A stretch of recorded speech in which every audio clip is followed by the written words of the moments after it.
আসসালামু আলাইকুম। জাইজিয়া driving training centre থেকে সবাইকে শুভেচ্ছা এবং স্বাগতম। আজকে যেমন প্রাইভেটের যেমন কলকি আছে, কলকি সম্বন্ধে কিছু কথা বলবো।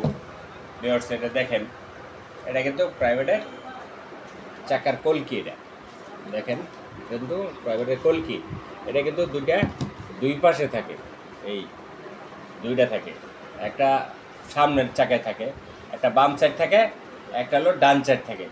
এই কলকিটা যখন আপনার এই গ্রুপটা থাকে, দেখেন ভিউয়ার্স, এখানে যখন এই পলটা থাকে, এই পলের ভিতরে ওই আরেকটা পল আছে চাকার সাথে, হাফসার সাথে। এই হাফসার সাথে পলটা, দুইটা পলে থাকলে আপনার এইটার লোডে আপনার গাড়িটা ডান বাম কাটে। এটাই দেখেন, এটা সত্যিতেই চাকাটা ঘোরা, ঠিক আছে। আর একটা অ্যাক্সেল থাকে।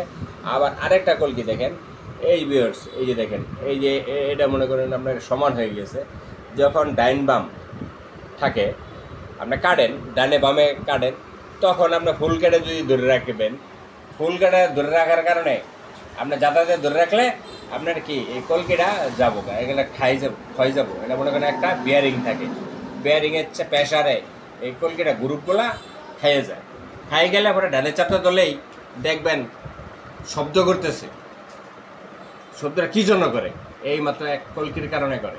এখানে গ্রুপটা খাই গেলেই আপনার শব্দটা করে। তখন আপনার কোনো সময় স্টার্টিং ফুল কেটা আপনার যাতায়াত দূর রাখবেন না, কিছু গ্যাপ রাখবেন। গ্যাপ রেখে আগে দেন, পিছে দেন, এভাবে করবেন। করার পরে মনে করেন আপনার দেখেন ভিউয়ার্স, কলকি কিন্তু দুইটা থাকে। তখন মনে করেন ওই শব্দগুলো বুঝতে পারবেন আমার এইটার সমস্যা হয়ে গেছে। এটা কি কলকি, কলকির সমস্যা হয়ে গেছে আমার।